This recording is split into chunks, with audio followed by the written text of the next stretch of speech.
yata si Ma'am GM.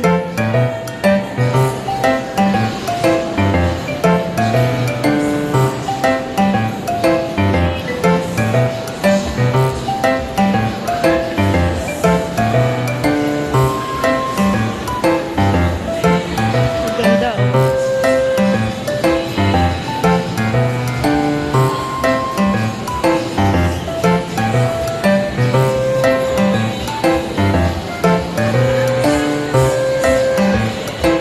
Busy si Madam. Oy! Si Sir Olive, ay sir. Nagkatagpo ah. Pwede pumasok. Ay, ayun o. Yan na yung... Ayun. Grabe. Pipick up din si Sir Olives.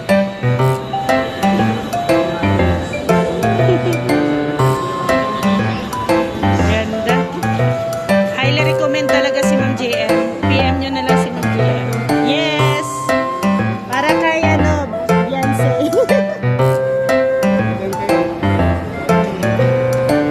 Beyonce lahat.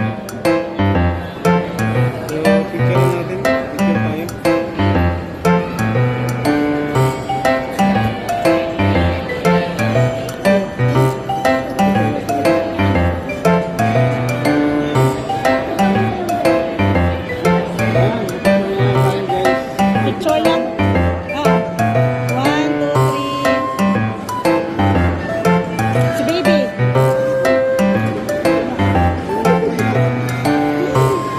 Hello po. Yan. 1, 2, 3. Yan.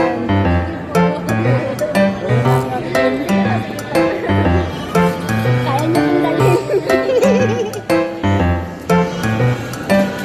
Ito din yung ayan nila Sir Olive. So,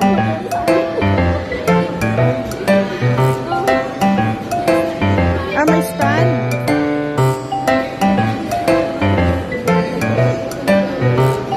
Baka makalimutan sa event.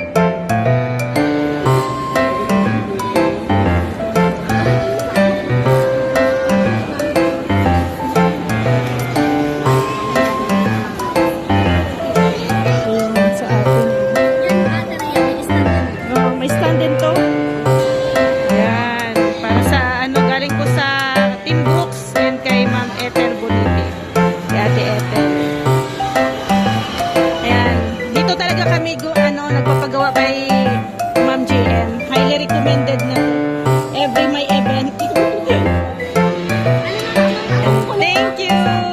Thank you, Ma'am GM. Next time ulit, Ma'am GM, ha. Ano, napaka-nice. Oh, happy birthday kay Beyonce. Ha? Ay, hindi ko alam. Baka mayroon kanina? Nag-iikot? Ha? Grabe. May mga ano kasi big time sponsor na dumating. Siguro. Thank you. Thank you, Ma'am GM. Pumasya naman ako. Ayan. So, ayan, na-pick up na po natin. Ayan, para sa ano po.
So, ito po ang ating gift para kay Viancy sa kanyang 18th birthday from Team Brooks and Ate Ethel Boniti. Ayan. Happy birthday kay Viancy. Ayan, oh. Ganda, may rose. Highly recommend talaga yan si Ma'am GM. Nagagawa ng money bouquet. Doon talaga kami every may magpapagawa sa kanya talaga kami nagko-contact para magawa ng money bouquet at ang bilis. Actually kagabi ko lang sinabi kay Ma'am JM na magpapagawa ng money bouquet na agad, instant nagawa niya na agad. So ayan, thank you po and happy birthday kay Viancy. Grabe, 18th birthday na si Viancy, 18 na siya. Na siya, matagal-tagal na din siya dito sa Kalingap, diba? So ngayon is na siya, adulthood. Adult na siya, hindi na siya teenager. Na siya, malaya na siyang makapagdesisyon ng sa kanyang sarili. Mayroon na siyang freedom no na mag-decide, pero nandun pa rin yung syempre respeto sa magulang, no? Wag niyan tatanggalin ang respeto sa magulang. Although nandyan na kahit na adulthood na tayo, pero nandyan pa rin yung kung pagsasabihan tayo ng magulang natin ay makikinig pa rin naman tayo, diba? So yan, mamaya mag-prepare na rin kami. Wala pa sila Kuya Brooks, umalis, so prepare na kami para din papunta doon sa venue, no? So see you later mga kalingap, and happy birthday sa debutant natin ngayon, na si Viancy. Bye, thank you.